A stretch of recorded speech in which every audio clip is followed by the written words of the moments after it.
Hello, students. Welcome back to today's seminar. As always, I am Professor Dr.Merlo.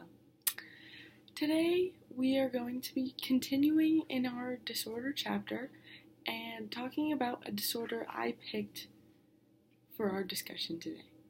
I decided to discuss today obsessive compulsive disorder, also known as OCD. I picked this one today because I truly think that it is used too often to describe things that don't really fit the definition of the disorder. So, to start, we are going to listen to the definition and then we will move on.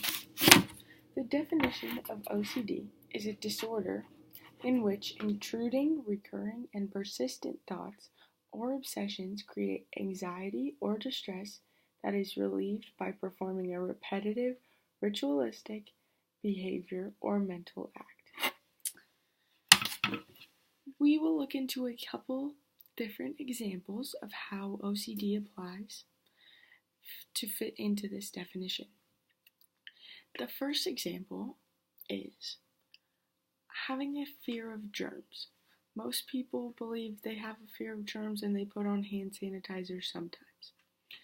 When you have OCD or someone that is an obsessive compulsive has a fear of germs, they feel compelled to wash their hands constantly. Sometimes it can be as bad as every 5 minutes. This can interrupt their life, which makes it a serious disorder. The next example we will look into is a fear of doctors. Most people are scared of the doctor's office because of the smell. People that are obsessive compulsive are so strongly believe that an apple a day keeps the doctor away that they feel compelled to eat an apple every single day, breakfast, lunch, and dinner, to make sure that they never have to go to the doctor's office. This is an extreme example, and obviously it's a spectrum because everything in psychology is, and it can vary per person, and the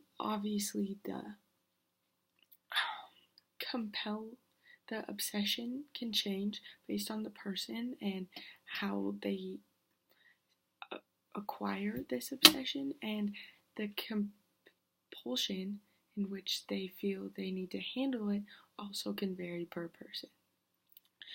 Our final and most extreme example would be a normal person feels the need to lock the door every night. Obviously, you feel like you don't want intruders to come in.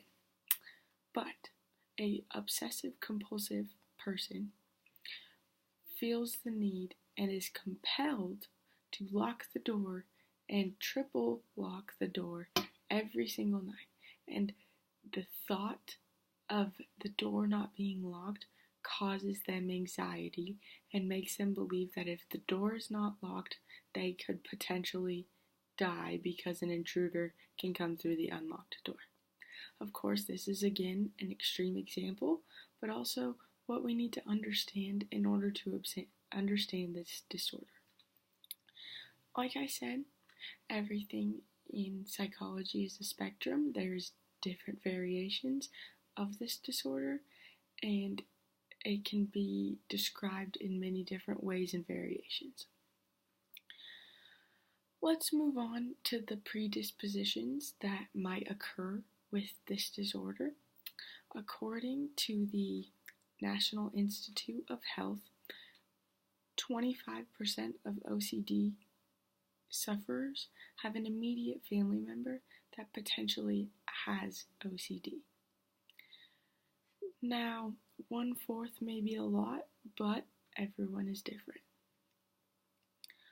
Another study done by the National Institute of Health said that in a study of twins, 45 to 65% of twins were at a higher risk of having OCD if their twin also had the disorder. Obviously, there's other causes that may not be biological. For example, behavioral causes, cognitive factors, and of course environmental factors. Now let's move on to treatments. Obviously, it changes per beliefs of the person or psychologist that they are seeing. A couple of different treatments that we will look into are psychotherapy, which can help, and psychotropic drugs can also help. Cognitive behavioral therapy has been known to help patients talk through their disorder, figure out what they are thinking and how to reassess their thinking and change it for the future. Another way that we can treat this disorder is through conditioning, and this can replace their compulsions that come with a undesired effect, and they can be replaced with a desired reaction. We can also do this through applied behavioral analysis. And finally, if none of